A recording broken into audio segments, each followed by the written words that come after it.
Welcome to the BleedRedblacks Podcast with your hosts Mike, Colin, Shinin, and Santino. Produced by Mark and Johnny Z. BleedRedblacks starts now. Hey, welcome to BleedRedblacks Season 3, Episode 4. We're back in the basement after a much-needed week off. Well, not really much needed, but time off is always awesomer than the other option. I'm joined here tonight by AJ Jakubec. What's up, man? Good to be here. Looking pretty good, filling that seat. Big shoes to fill there. Well, second time on the podcast. Last year was Santino, who was away, and just good to be here. I love talking football and love hanging out with you guys. So you do seem less nervous than last time you were here. So I was maybe nervous last time? the shock of being down here. You know, I get it. It's a big deal, being on this podcast. Well, apparently, yeah. Like all our friends who are listening, you must be nervous. Santino, how's it what's going? up? Yeah, good. Good to be back from Toronto. Had a good time going down and watching the game there. You made it home in one piece. That's good. Yeah, Barely. I did. Late Thursday night. Yeah. After ripping around that indie track. I had to celebrate in a certain way, right? There you go. Yeah. And of course, lastly, to my right, Janine, how's it going? How's the big move there, buddy? Oh, it's nice to not be in a kitchen surrounded by cardboard boxes right now. Well, it's funny. Janine put up a thing this week saying it's tough seeing your life in boxes. And I'm like, think if it was all garbage bags. Like, you kidding me? You're lucky. I even saw a couple Rubbermaid bins and maybe some Iron Mountain boxes. High class, baby. High class. So that's right, yeah. I'm just disappointed you're not making the trip to Regina this year. I know. I would be such a bad daughter. It's my mother's 60th birthday. So if I miss that for a Riders game, she would kill me. The only thing I brought home with me last year was a bottle of dill pickle vodka that I picked up at the market, as it was suggested by the locals.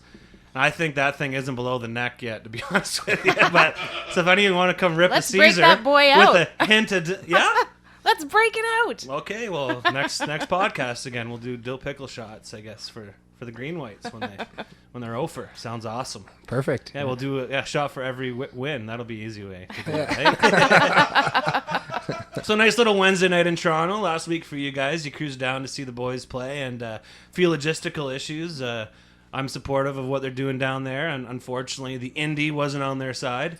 Santino, you had some cool tales of I went down with Rob and Glenn, and when we went down, we were there by noon, and we're trying to find the tailgate. But every event staff that we asked didn't seem to know where it was because it was moved. So we ended up driving down the Indy track in reverse to loop around the stadium until we eventually did find the parking lot where the tailgate was. Let me ask you this, because I walked there. I was there about 5 minutes before the game. I went to the shipyard. Okay.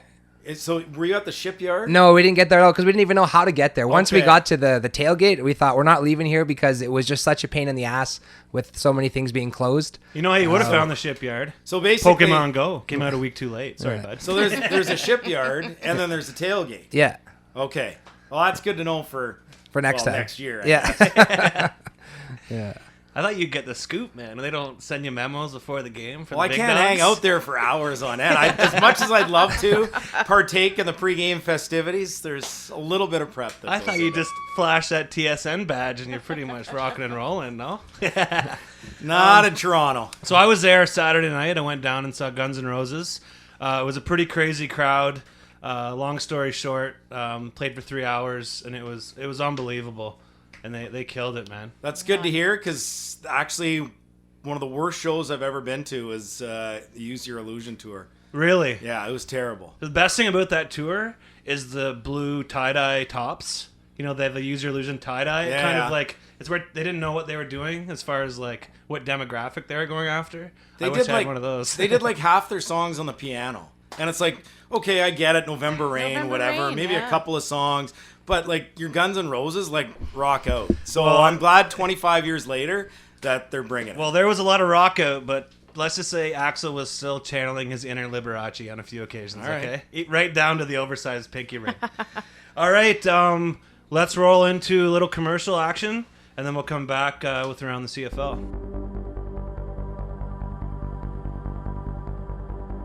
Sometimes you need to go back, and then back some more, to actually move forwards or sideways.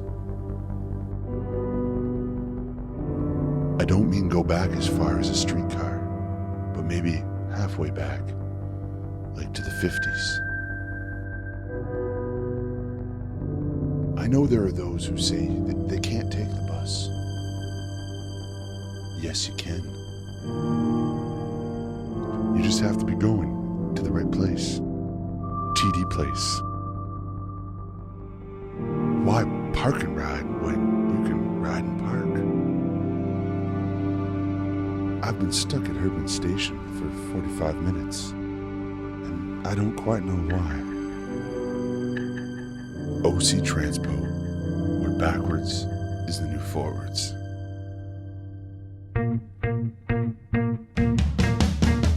Welcome to Around the CFL on the BleedRedblacks Podcast.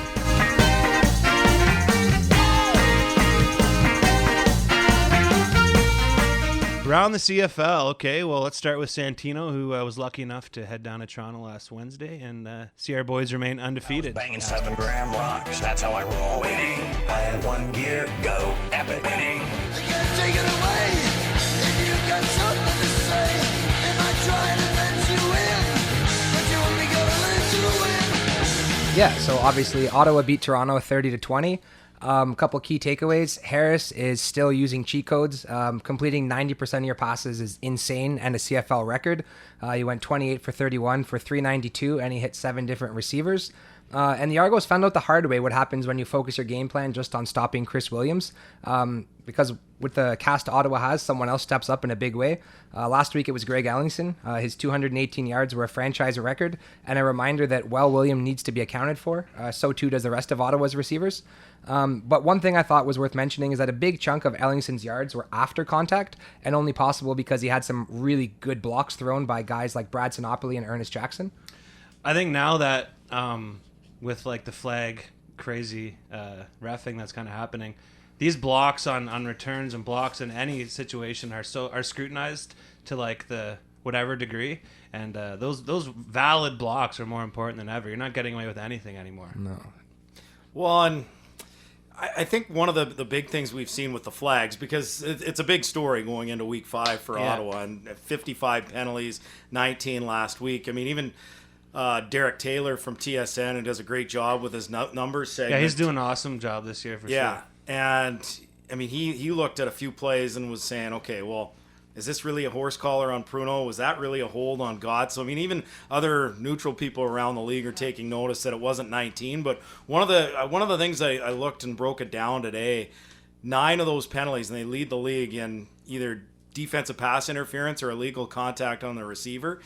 And you talked to Rick Campbell this week, and he says that they're not really going to change much because they're DBs, they're so fast, they're so aggressive, and they play so hard that they don't want them to all of a sudden change their style. So they might get a few extra penalties, especially with how tight they call it. I think it's a little too ticky-tack for my liking on DBs, but I think hopefully it's lightened up from the league end, because when you look at people around the league, whether it's fans, whether it's media people, there are a lot of complaints this week, not just about the Ottawa game. 79 flags in the first 3 games this week. The fourth one was better, but this is something that I think has to change a little bit the other side, because too many people are turning off. This is a key time of year for ratings with no NFL, no NHL it's up against baseball, and that's it in the summer.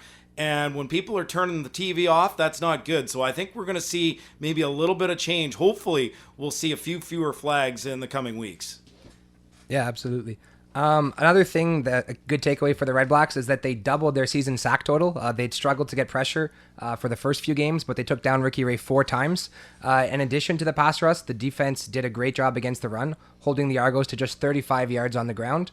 Antoine Pruneau had a whale of a game, making 5 tackles, knocking down 2 passes, and sacking Ray once. And his final stat line would have looked even better if not for a flag on Abdul Kane that wiped out a beautiful end zone interception. And lastly, Tristan Jackson, return touchdown. Finally, 42 games later, Red Blacks finally got one. And to me, the most impressive part of that return was the aspect of the fact that he didn't even catch the kick. So normally when that happens, the guys catch a bounce and they get tackled right away. But he broke, I think, 5 or 6 tackles, then he rumbled his way to the end zone. So that was huge. Oh, fancy. I love, one last point, I love that after the game, first dude to greet him in the dressing room, biggest smile, it was Chris Williams. I'm sure he's happiest man in Ottawa that they got that return they needed. Okay, I'm going to move on to Edmonton and Winnipeg. A couple teams that, well, AJ, you got a little bit of Edmonton in there somewhere, and Janine loves her Blue Bombers. Yeah, that's over for me now. I was just testing you there. No. As soon as they said it. Doesn't I was matter the how happiest guy after week 1. Let's put it that way. doesn't matter how often you tell them it's over. They don't believe you, AJ. So Edmonton won 20-16. The attendance they said 24K. I don't know. I saw empty seats there. The Bombers continue to show that it takes more than a barrage of free agent signings to win in this league. After a brutal year last year, I think the whole city was kind of stoked to see what this new team could do. Adding talent, including Andrew Harris and Mr. Dressler, and I guess the answer is they just continue to lose. They fell to 1-3. Lapo at OC doesn't seem to be making a huge difference. Let's hope he is a positive presence looking over Coach O'Shea's shoulder. Would he need a stool? Maybe. I don't know. Is Lapo a big dude? I don't know. Not as big as Mike. So what does this struggling team need to do at home? I mean, they need to come out strong and get the fans into it, and that's exactly what they did. Justin Medlock got a field goal in their opening drive. I mean, they later had a 94-yard punt return brought back due to a mouchoir, and that kind of killed it for them. Just shortly Stupid penalty, too. Yeah, absolutely. Yeah. Unnecessary. The most unnecessary penalty. He was already gone. Gone. Just yeah.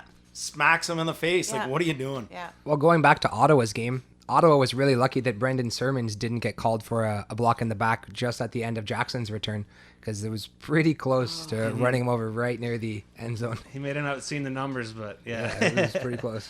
So right after that, Drew Willie, who went 25 for 38, 299, a touchdown and 2 interceptions, connected with Rory Collert for back-to-back completions and a TD.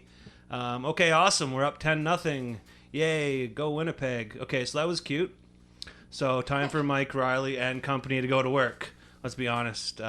Mike Riley, 32 for 45, 465, 2 touchdowns, an interception, and he's got his 2 toys. Mr. Bowman, 10 receptions, 185, and Darryl Walker, 7 receptions for 154. We may have the Fab Four, but this duo has to be looked at as one of the best in the league.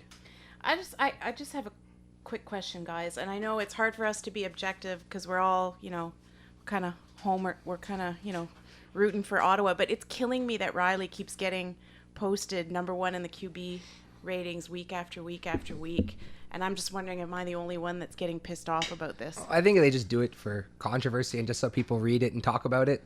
So that worked. Yeah. Well, and I mean, the second week quarterback rankings, when they put Riley number 1, the dude that writes it, do we all know?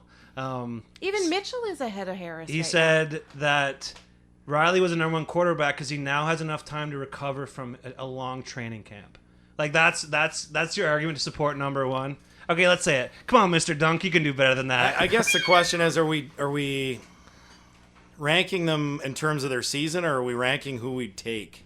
That's a different one. And then if you're ranking who you'd take, I think it's a fair argument whether you take Mitchell, Riley, Warren Moon, healthy obviously, Zach Collaros, Harris, even Burris, right? I mean, those would be the guys that would be in the mix in whatever order. But if you're ranking the season, right now, Harris would be number 1 with a bullet. Yeah. So yeah, the Bombers did their best to hang with the reigning Grey Cup champs, but late in the game, Riley pretty much just took over.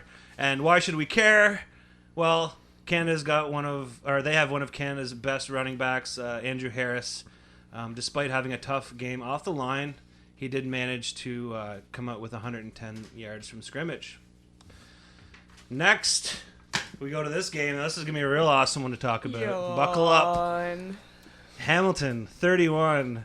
Montreal, 7. Is that how many sacks they had? Or? we can just skip this part. That's how many people were at the game by the time the final whistle. That's 3 hours of my life I just won't be getting back. Yeah. Oh, we can keep this short. One thing that was cool was the Owls wore their 3rd jersey, right? That's something we can talk about. I don't Nick really Lewis's understand comments were pretty interesting after Fined the by game. the team today. Nick Lewis, the fridge. Too bad there already was a Love fridge, him. right? Love him. The refrigerator Perry, look, eat your heart out, literally. What did Nick Lewis say? I actually didn't he hear was that today. swearing a lot and basically saying how bad they were. And He said we don't calling, get paid to play football, we get paid to win. And said they bleeping suck. yeah, got Well, fined by the Owls today. They seem like an absolute mess right now. Total. And And I think, like, all of a sudden, you win your first game, and then week 2, boom, you lose S.J. Green, you lose Kenny Stafford, you lose Tyrell Sutton, Deron Carter loses his mind, and next thing you know, they're in complete disarray by week 3. Kevin Glenn is back this week, but I mean, I look at the bottom 3 teams, and you talk about Winnipeg, and I look at Drew Willie, and he looks like he's regressing. And I think before you make any move on a head coach in Winnipeg, you've got to at least give Matt Nichols an opportunity if Drew Willie keeps struggling. I look at Saskatchewan, and, well, Darian Durant looks like he's going to be healthy sooner than we thought, but the defense is leaking, and I just think, look, they're going to be good eventually, but when you make that many changes, I question how good you're going to be right away, and I think that's what Saskatchewan's dealing. And Montreal's in complete disarray. I'd be shocked right now. I know it's only week 5 of the season, but I will be shocked if it's not the same 6 teams that are in the playoffs that we saw last year. Yeah, I think you're right. And you're talking about people melting down, and I'm going to put Rakeem Cato into that category. His numbers were okay, 18 for 25, 203. So at times he does show potential. But, I mean, he continues to make mental mistakes time after time, and I mean, leading in turnovers, loss of yards in key situations, running out of bounds to lose yards, take yourself out of field goal. I mean, we all know the plays, and that's just tough. So, okay, I think we're running out of time here, so let's just go right to why should I care? Not really much else to talk about, okay? So Uncle Deuce, he continues to dig deep. He talks. Love that guy. He talks, but he continues to do it, and he can play. He can ball. This CFL vet had 2 tackles, a sack, and an interception, in a losing effort. With our banged up defense, I don't know if we say we miss him, but he maybe, Kijiji definitely misses him. That's for sure. Way less televisions and couches. So lastly, the loss sends the Owls to 1-2, who play a Monday nighter at BMO against the Argos, who will be hungry to hopefully play in front of an enthusiastic home field. And the Ticats head out west to play the Eskies, where everyone's probably excited to see Flo Rida perform at halftime and Pokemon Go meet up. So it's pretty much like I already got my win-win. Pokemon tutorial before the show, so I kind of know what's going on now. Here you go. And lastly, Janin's going to talk to us about the other Double J dominating out west. The other Double J. So BC made the trip out to Saskatchewan. Saskatchewan let go of a halftime 13-point lead. It looked like they were going to get their first victory of the season under Mr. Jones at head coach, but they gave up 21 points in the 4th. I wrote inning. I must have been watching a baseball game when I wrote these down. In the 4th quarter. Volunteers, man. It's hard to get good volunteers these days. Highlights from this game: Jonathan Jennings. Last year, he showed some pretty great streaks of brilliance. He had a slow start this year after some high expectations, but definitely had his career game. Yardage-wise, he came up with 429 yards, 3 touchdowns, no interceptions against Saskatchewan. His completion rate was 62%, and I don't know if any of you caught this, but it's when he's on, but he still is struggling with that accuracy. There are still some balls that he's just overthrowing just that little bit, and I'll be looking for him to improve as the season goes on. I mostly watched Saskatchewan in this game because next week, that's who we're playing, and here's a couple of points of why I think we should care as Red Blacks fan. Durant, out again. Like, this guy, unluckiest QB in the league the last 3 years. He's got a high ankle sprain, and sprains do not heal easy, so he could be out for a few weeks. Mitchell Gale is in. He looked pretty good, but he is untested as a starting quarterback. So I think we're going to have this is a pretty big opportunity for us to get into Mosaic and cause some havoc. Our defense will have to work pretty hard to contain that Neyman Roosevelt. He had another great game, 132 yards on 8 catches. So he's a lot of fun to watch. And those of you who are going down with the team to Saskatchewan will keep an eye out for him. Also, keep an eye out for Capicotti. I got to tell you, I miss him. And he didn't register any sacks, but watching him chase down Jennings out there, it made me realize that our defense just isn't quite what it was last year. We did lose a couple of key guys, and I always had considered him a pretty key one. He puts a ton of pressure on the quarterback, so look out Trevor Harris next week, because he knows our game, so it'll be interesting to watch that. And of course, those of you who are hopping on the charter, AJ, I know you'll be there. I really wish I could. It was a blast last year, so have fun. Be safe in Mosaic. Just stay away from those rib knuckles they serve at the stadium. Look for the hot dog with pierogies. Hot dog with pierogies. Apparently that's a thing. They serve a halftime meal in the press box. Okay. I'm telling you, if you finish, so I could finish and say halftime, Lever Sage, Duke Ellingson have the halftime show next. Yeah. Run to the line. It'll be 40 deep already. I swear. No one watches like the last minute of the first half there because everyone moves to get in line. That's media, I guess. It doesn't really show well for us as That's media why you members. just buy new Tupperware containers on the way there. You get your money's worth. Don't worry about it. Exactly. The next day and the day after. Just to follow up on one quick thing Janine said about Darian Durant. I mean, watching that game last week, it's clear Saskatchewan is a different team with Darian than without him. Now, we'll see if they, new coach, different quarterback. It's going to be Mitchell Gale's first start, but 6-25 since 2013 without Darian Durant. And so, for whatever reason, I mean, that game was won at halftime. If Darian Durant plays the whole game, Saskatchewan wins that football game. Mm-hmm. It was trending that way. So I'm anxious to see, is this going to be another Brett Smith or Tino Sinceri or who all the Daggy, Seth Daggy, all the different quarterbacks they've had that they've tried there. And it's it's going to be a real test, and I think the defense is getting better. I heard that Kerry Joseph is thinking of making a comeback. They're not again. Not like again. A phoenix. As much as I loved him from his Renegades days, not again. Wouldn't surprise you though, would it? But I think the defense is getting better, and Forrest Hightower back, Jarrell Gavin's back. So and they got a little more pressure on the quarterback, this last week as well. So I think. Kind of like everything. Rick Campbell talks about arrow up. Are you trending in the right direction? If you're not, then you're gone. That's what happened to Brandon Sermons. They brought in new guys. And so as long as this team continues to arrow up and the defense continues to arrow up, I have no doubt that this is a game that they should win this week. But again, you still got to go and play the game. Yeah. That's what scares you when you look at a mismatch on paper like that. And everything statistically and injury-wise points to an Ottawa win. Ottawa found a way to win these games last year. They were 7-0 against Saskatchewan, Montreal, and Winnipeg, the bottom three teams in the league. We'll see if they've got that killer instinct here this week. Well, and as Ottawa fans, right, it's kind of different to be on the side of our team's the favorite, and we're expected to win so long. Like, for so long, we're used to being that team that, we're the ones getting shit kicked and hoping for the upset.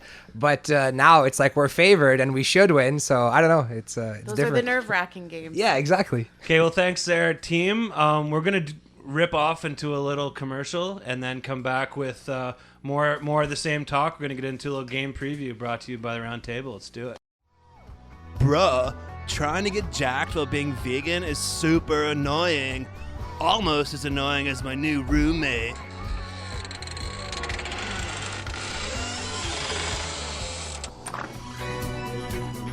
Hello, roomie. You're out of detergent.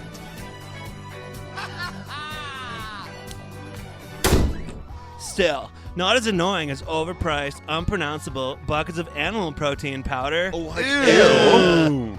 Westboro Supplements, vegan, fair trade, non-GMO, and ethically sourced, unpronounceable buckets of powder. Ching-ching-ching.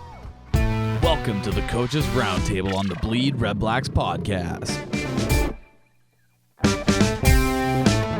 All right, let's start off this game preview with a little offense. So I'm going to start off. This is pretty obvious. As Santino, you brought this up earlier. We need to take advantage of any double team. Hey, Sask, you afraid of Chris Williams, bud? Well, double team him and see what happens. Ellickson's line from last week, almost 220 yards. It's video game-esque. And, we've all played with the Game Genie before, Thing's amazing. So how do you defend against us? That's not our problem. 1 and 2 in the CFL in receptions drops, Mike. Literally. Actually, yeah. Literally drops the mic. As Mark cringes. Did you just punch my mic? So obviously, the Fosse Corsi has to be mentioned. We can't lose if we distribute the ball. You know, it's so simple and easy. 19 touches last week. I mean, I'll say it again. We do not lose when our running backs touch the ball 15 plus times. 15 plus equals win. So I was told there would be no math, but apparently in your face, yeah. Perfect. Okay, I'll talk about the offensive line. So while we've been winning, the right side of the offensive line has struggled a little bit. Alex Mateus and Jake Cielis.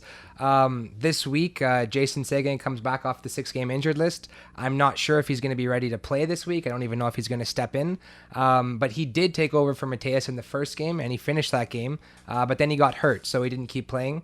And while Saskatchewan might be winless, they do have a solid defense, so our offensive line is going to need to step up and give Harris time to do his thing. Yeah, and I just wanted to throw in there that right now we're leading the league on second down convergence attempts with just over 60%. And I think that's a big key to why we're so successful on offense. And I think another big key is because we've got guys like Sinopoli and Ejak who aren't putting up the numbers of a Greg Ellingson or a Chris Williams, but they are putting their body on the line to get that first down in a second and long situation, and they're getting up there to catch some pretty, not dirty throws, but throws that are thrown into double coverage or some pretty nasty situations. And I just think that's a big key to us winning this game, because you know the fans are going to be in Saskatchewan, are going to be loud, they're going to be rowdy. We're going to need to continue that trend. And I know you're focused on the right side of the line, and I think Lozon Seguin's going to be good to go, at least as, you know, a number 6 guy. But I'm going to focus on the left side of the line, and that's Sir Vincent Rogers, J. Michael Dean, John Gott. There have been a few penalties from them for sure. I mean, I talked to J. Mike today, and he said it's just a little more focus, especially on those procedures and jumping offside. But, you know, that group's been really, really strong. And, I mean, the receivers goes without saying. At quarterback, God, how pretty are those balls that Trevor Harris throws? I mean, just watching him in practice, watching him in games, man, he throws a beautiful ball. And I think that's one of the big differences. And, you know, as good as Hank is, and he's a top 5 quarterback in the league. He's MOP from last year, and he brings different intangibles that Harris doesn't. But the one intangible that Harris has that Burris doesn't is that accurate deep ball, and it forces defenses to change. They have to respect the way Ottawa comes at them a little bit more because of how accurate that deep ball is, and that's what makes this group virtually unstoppable in the first 4 weeks. All right, let's get into some defense. Santino, you want to get us rocking here? Yeah, okay. So we know now that Darian Durant's not playing, so it's time for D-Block to take the noob to school. Well, he's not a rookie. I think it's going to be Mitchell Gale's first start, and hopefully he's in for a long day against a veteran and highly athletic secondary. With Gavins and Hightower back and Kane, Robinson, and Rose playing, they should be good for a few picks between them. Furthermore, it'll be interesting to see how much the newly signed Mitchell White plays, and if he does play, is he going to be showing any rust, or is he going to be stepping in at the high level he was playing at in Montreal? I think we are going to see Mitchell White. He took first-team reps, so I think we're going to see probably as veteran a group as you're going to see with White and Kane at corner. You're going to see Gavins and Hightower at halfback and Robinson at safety. I mean, with Gavins and Hightower back, it's 2 faster guys, 2 very aggressive guys. I mean, you look at the added physicality Jermaine Robinson has brought to the fold, and you add a veteran like Mitchell White in there, that's going to be a real good group. And Arnold Gascon-Adon, I think, had a great game last week as well. Yeah, 2 sacks, right? A couple of sacks, a few more pressures. I think, no question, Justin Capicotti was a loss, but one of the reasons they felt they could save that cap money elsewhere and sign a guy like Gascon-Adon is because they felt he was kind of a diamond in the rough, and we saw good things from him in preseason, and he's really starting to come on right now. I mean, most teams in the CFL don't dress 3 Canadians on defense. This team right now, because of the injury to Moulton Hopkins, is dressing 3 on the D line. And yeah, they're not as dominant in terms of getting pressure and sacks as last year, but they are number 1 against the run, and that's a major factor, including stopping Jerome Messam. And they're getting better every week. I mean, the depth that this team has, especially with Canadians, starting 9 Canadians and winning 3 of their first 4 games, I think, what a story. To me, that's maybe the biggest story in the CFL this year, to have that kind of Canadian depth and win games. Yeah, so getting better every week is going to be key on defense, because right now we are sitting kind of in the middle. We're first on offense, but we're kind of in the middle of the pack with things like number of touchdowns against, a little bit lower on how many first downs we've been giving up. So we're not the worst in the league, but we're sitting in the middle. So it is a good thing to see some of our guys come back from injury, because I think that's going to be a big key for us this week. And you said it. I mean, with the improved run defense, we can focus on that Mr. Roosevelt, who seems to be tearing the league up. And with the return of those guys, I mean, Naman currently sits 6th in the league in receptions. He had 8 for 132 last week, and he's a real deal. And I mean, he's been one of the few bright spots on that team that desperately need that spark, you know. And I mean, Durant is down, and like you said, with our guys back, I feel like we should have every opportunity to shut him down. The beauty of it is, I don't think because these guys cover so well, I don't think you have to really do anything too special to try and shut somebody down. They can just go and play man-to-man and see who wins. And a lot of times, because of the speed and quickness and aggressiveness of the DBs, a lot of times Ottawa's DBs come away winners.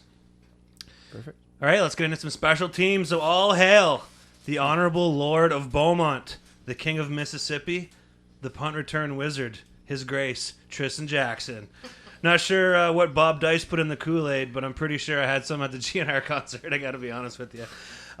Most outstanding special teams player for the Esks in 2008-2009, and he showed his versatility for sure, or has since he's come on the team. And he broke 73 tackles or something like that to get that. Apparently. Get that touchdown. Like, that was a beautiful thing. You keep getting past the fact that there were no flags, right? I know. I kept watching for the flag. I honestly kept looking watching for the back, like flag. especially like from where I was sitting in the crowd, because we were pretty close behind the bench. Like, and there was so many flags that game. So as he was running, I was kind of half watching him, but half looking all over the field to see where the refs were doing. That was actually the best part of the call of the touchdown, as I got through the call and Tristan Jackson touchdown, and then there's a pause and Jeff Avery comes in and there are no flags on the play. It was brilliant. He just perfect timing and perfect everything. You almost need that as a drop. Just to have it's exclamation. Exactly. We did it legally. It was great to see, though, and I mean, now they don't have to answer any more questions. That's whether right. it's Rick That's Campbell or the special teams coach or Patrick Lavoie, the special teams captain. Why can't you get a touchdown on a return? So great for Tristan Jackson, and now for both Tristan Jackson and Chris Milo, both going back to Mosaic Stadium where they were left on the scrap heap, and both have contributed quite a bit to Dice victories here this year. Yeah, Mr. Dice is heading back there yeah, too, exactly, right? So, exactly. It could be good. It's kind of hard to know what else to talk about on special teams, but I just wanted to mention that we are really guarding against the punt return and the kick return fantastically this year as well. And there's a lot less glory for some of those plays on special teams than there is for the return for a touchdown. But we're really, really doing well on special teams this year compared to the last 2 years when you break down the numbers and you take a look at those unglorious plays, and that's really good to see. Started midway through last year. They started to go against D linemen and go for more linebackers and DBs. I mean, there are games now where they're dressing 8-9 DBs where it was 6 a lot of games before. So that's part of it, is just quicker body types. Well, I thought our a guy covers like Jake Hardy, last year, who's been a beast at times. Few too many no yards penalties, and I think they lead the league in no yards penalties. So that's an area where they need to improve a little bit as well, especially those 15-yarders, which are killers. It's not so bad on the ones that are bouncing. They might as well just challenge them all then, I guess, right? Oh no! Don't get me started on the challenge and flag league right now. But yeah, I mean, it started then, and like I thought the Hamilton game, the East Final last year, that was a game where they were outplayed on offense and defense, and everyone remembers the catch in 2nd and 25 for good reason, but they won that game because of special teams. And Bob Dice has come in with his track record, and he's been fantastic with this group. And it's nice to see Ottawa good in all three phases now, not just offensive, defense, and you're kind of always waiting. Is special teams going to kill us today? And then the thing is, AJ, you don't have the advantage to cover your eyes like we do, because we're paying to be there. So I don't need to say, hey, Janine, just let me know when this is over, okay? Like this, watching like this. That's right. As long as you have your buddy there, Well, and there makes- were no flags. Right now, when you envision going forward, and I don't want to go too far ahead, but if you envisioned a November, you're kind of thinking, well, it could be Ottawa, Hamilton for all the marbles again with a healthy Zach Caleros. And hey, Brandon Banks can change the game like that, right? So- Even if you're dominating on offense and defense. So the fact that they're second in the league in both punt and kickoff coverage, I think, is a good sign to start. But still early. A lot of work to be done there as well. All right, head coach, you wanna wrap it up, sir? Yep. Thanks. Big game this week, fellas. Next on our hit list is Saskatchewan. For those of you who might not be familiar with Saskatchewan, here's the two main things you need to know. One, it's flat as hell, like my first high school girlfriend. Secondly, they love to steal things. Examples of things they've stolen in the past are the Rough Rider name, though they forgot to take the proper spelling, the Incredible Hulk spray tan, the 2007 Grey Cup, which should have been Ottawa's as their entire team was ex-Renegades, and more recently, the entire Edmonton Eskimo Grey Cup winning coaching staff. Because of their habit of stealing things that catch their eye, Chew, I want you to make extra sure that when Burris and Harris are on the sidelines, they're always surrounded by offensive linemen. We're going to Saskatchewan with 2 starting QBs, and I'll be damned if we're not leaving with them. Elizondo, you know Jones likes to get freaky. Not Rex Ryan feet kind of freaky, though who are we to judge if that's the case. But freaky is in exotic blitzes. I like that word, exotic. It makes me think of beaches and fun in the sun, and that's pretty much as far from Saskatchewan as you can get, so that's a bonus. Getting back on topic. Last week we showed the Argos what happens when you try and focus on Williams. This week, try to get Ejak and Sinopoli more involved. Work the middle of the field, but don't be afraid to throw a couple of bombs to Ellingson or Williams if you see them start to cheat. Mark, Pruneau was an animal last game. I saw you whisper into his ear right before the kickoff that some Argos were making fun of his accent. Do it again this week because I'd love to see him go off against those Prairie boys. Furthermore, Durant is going to miss the game. On the off chance that he does play, let's pressure him because he's not going to be overly mobile. If he's out and their backup is in, time to make like a Bleed Red Blacks co-host at an Ottawa Champions $1 hot dog night and feast. Bob, congratulations on being the head of the first Red Black special teams unit to score a return TD. God knows it was more of an individual effort than solid blocking, but pump everyone's ego this week and hopefully lightning can strike twice. Well, gentlemen, let's go out this week and pound Saskatchewan. Those bastards aren't getting their first win on my watch. Remember, we'll have some members of our nation with us in the stands and on the plane back, so let's make sure we all get way too drunk and familiar with each other on the flight home. As long as we let Harris do his thing and don't make their backup look like the second coming of Ron Lancaster, there's no reason we shouldn't win 77-0. Thanks, Coach. Inspiring as always. That was awesome, Coach. Love that. Morning flight, though, this time, so. Look out. Yeah. Which is good. It has its benefits, but also has No its 4 drawbacks. a.m. No 4 a.m. beers with Ejak this time. Pack your eye drops, bud. All right, let's go to a little commercial, and then we're going to go to Renegade Rant and Reaction. The following is a public service announcement from the Glebe Association of Grumbling and Groaning, keeping the glebe quiet since 1837. And now to Graham Barrington Pemberwell. The Avalon Theatre once stood at Bank Street and First Avenue. That was the first and last theatre allowed in the glebe after we closed it in 1956. You know what kind of parking a theatre needs to operate? My God. Besides, I have my old Georgie Hale movies on Laserdisc. Ugh, Laserdiscs are quiet.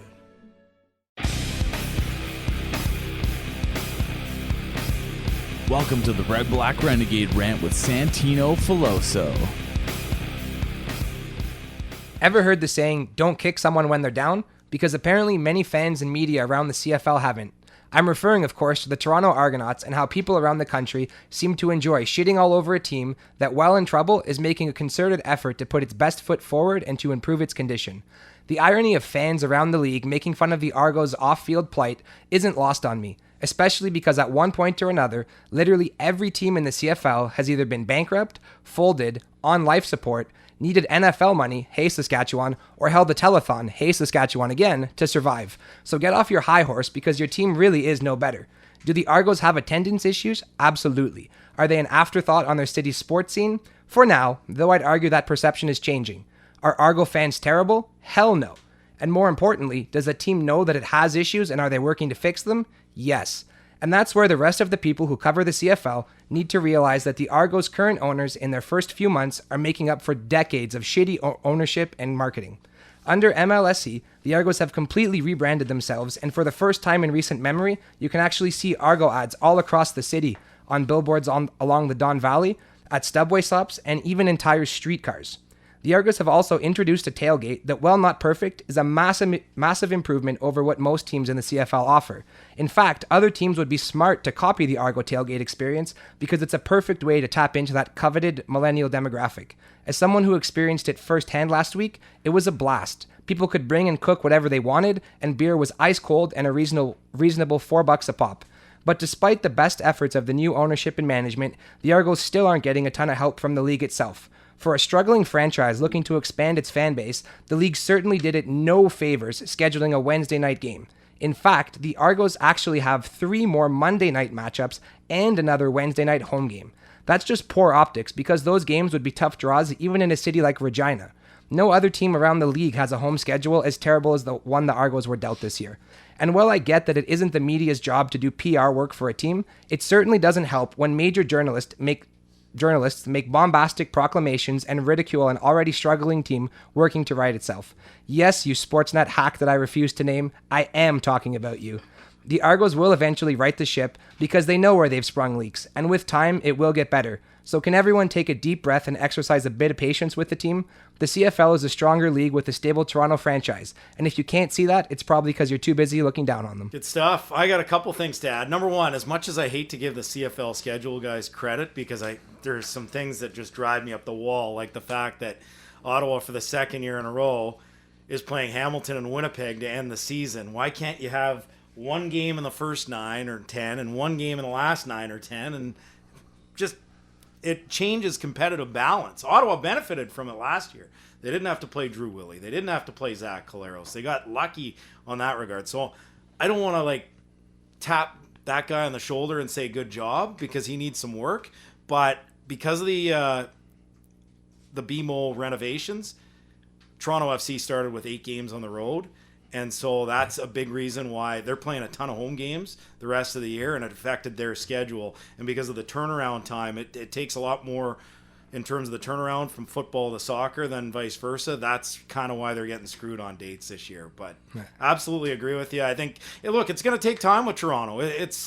They played 5 home games last year. They played in Ottawa. They played 2 empty games in Hamilton. They played an empty Fort McMurray last year. I mean, to play 5 out of 18 home games, to have their brand damaged the way it was last year with the Blue Jays giving them absolutely zero respect in their venue, to me, I mean, it's going to take some time to bounce back from that. So the fact that they got 25,000 for the opener is a good sign. And, I don't think anyone should be jumping off a ledge because they got 12,000 for the second game of the year. As long as they get some crowds where they can get 19, 20, they get into the playoffs, build a little bit of interest, and hopefully build from there, right? Arrow up. Yeah. Just trend in the right direction. And anything compared to last year is trending in the right direction. And I gotta say, obviously I'm a fan of this team, the Red Blacks, but I'm a fan of this league. And anybody that's going around right now saying what they're saying about Toronto and shitting on Toronto the way they are, you said it, Santino. They don't realize that this league is better with a Toronto in it. We don't gain anything. We don't gain anything by slagging off on Toronto fans. There's no good that comes from that. And I'm not saying we should all sit around and hold hands and sing Kumbaya as CFL fans. But for God's sake, support each other and support this game being in vibrant cities in this country. I also think what we're seeing in Toronto moving forward, a lot of teams may have to walk the plank as well. I mean, they had to bite the bullet and go for it now. They were kind of, their hand was forced. But I could see as the years progress, other teams may be in a pickle as well. And I think the league itself at some point is going to have to kind of walk the plank too and redefine it. They're trying to redefine themselves now. But I think that the real aggressive move that the Argos are doing, I don't know how you can't support them. And I'm with you, Janine. Exactly. Like the more the merrier. And it is whether you hate Toronto or not, it is the center of the universe, and we do need them. We do need them in this league. And here's the thing: the league has never been. And I was talking with my dad, who's a huge CFL fan, back in Edmonton, and we were talking about this earlier this week. The league has never been in better shape. You're only as strong as your weakest link. They got 9 teams, and if Toronto's the weakest link, they're in a brand new renovated stadium that suits the CFL. They've got solid ownership that believes in and has a vested interest in the CFL with Bell and TSN and the relationship they've got. So if that's the weakest link, the league's in pretty good shape. There's always been a fire here, there, or whatever, but now you got new facilities in Toronto, in Ottawa, in Hamilton, and Winnipeg. One's coming in Regina. Vancouver and Edmonton are renovated. Calgary eventually is going to need to replace McCole. It's the worst stadium in the league. But beyond that, and look, there's going to be in Toronto and in Vancouver and Montreal. They're big cities. They have other entertainment options. Well, we all have other entertainment options, but they have more of them. And so it's going to be more of a struggle in those cities. But as long as those cities can remain somewhat relevant, this league is going to be just fine. All right, that was awesome. Thanks, guys. Let's go to one last little break, and then we'll come back and say peace. Laugh number 17, the wholehearted chuckle. Laugh number 61, the mouth fart. Laugh number 23, the snortle.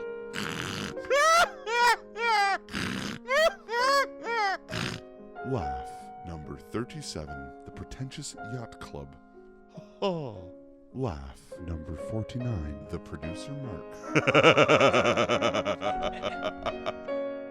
The preceding laughter has been brought to you by the BleedRedblacks Podcast. Find us at BleedRedblacks on Twitter and Instagram, and on Facebook, Facebook.com/BleedRedblacks. Okay, so thanks for coming down here, guys. It was good times. AJ, as always, great to see you. Yeah, I ran thanks into for coming. AJ this winter I was playing in a charity hockey tournament. And it was cool seeing him at the Sensplex, and you're in hockey mode. Lots of big NHL players that day, though. Adam Oates actually showed up to the tournament and didn't bring skates, so some people were more focused than others. I'm just disappointed I didn't get to hang out with you guys at Rockfest this year. Yeah, the RV... we'll have to send you the Northern and Easting next year, because you got to be there, man. I'm hoping, like last year, because last year they had a Thursday night game. Okay. In Montreal, Yeah. and then back, and Friday, Saturday was perfect. Yeah, because there was the night we were there was their opening game. So yeah, so I'm hoping next year that's the first thing I'm going to do before CFL schedule exactly. guy. Make sure it's not Winnipeg and Hamilton last 4 games of the year again. No more of these 5-day short weeks with travel to Toronto and Montreal like you always give us. And week 1, just Thursday night game. You're not asking for much. No, that's I think avoid it's pretty Rockfest, right? Exactly. Avoid Wednesdays in Toronto. Come on, man. We're not. Well, I'm okay with a Wednesday in Toronto. They still have beer on Wednesday nights in Toronto. Yes, they do. You don't drink on a school night, do you? Maybe 1 or 2. So, That's for the basement tapes. we're heading to the Champs game Monday. Yeah, my first one. I'm excited. Well, yeah. you're going to enjoy it from the. Are we on the south side, I hope, right? Yeah, we're facing the Canadian Tire parking lot. Can I bring my cowbell? Yeah, adjacent to the newly named Max Keeping footbridge. So, Sweet. Lots of little Ottawa history there for you. Season ticket holder Mike obviously is not here today. He's watching the Cubs game today. He's in Chicago for business. He's got a couple White Sox games lined up, so he'll come back pickled and full of pizza, obviously. Aside from that, Experience Regina. It's happening this weekend. The City infamous- that rhymes with fun. There you go. Sounds awesome. Well, you come home in one piece there, dude, and hopefully, I can't wait to hear about the stories and the victory flight home. Hopefully, remember last year when they passed the gambling thing there? I'm a gambler. I like that. The money in the bag, you know. Are we supposed to Everybody talk puts about 20 that? bucks Did that in the happen? bag. Did that Yeah. happen? Wait, never mind. Anyways, I lost, but thanks so much Twice. for twice. And again, trying to retell the story. Crickets. Not enough crickets this year. You notice that? He's being he was very liberal with the crickets last year. It's a long season, though. I don't worry. know if it's I don't know. Last year he even did the crickets, the reverb crickets. So anyways, I guess this outro is officially outroed. So AJ, thanks so much, man. Cheers. Thanks you guys for being here. Good luck Friday, and go Red Blacks. Do this. Right on. Regina. Experience Regina. Regina. Experience Regina. Thank you for stopping by on this week's episode of the Bleed Red Blacks podcast. Follow us on Instagram and Twitter at BleedRedblacks or like us on Facebook at facebook.com/BleedRedblacks podcast.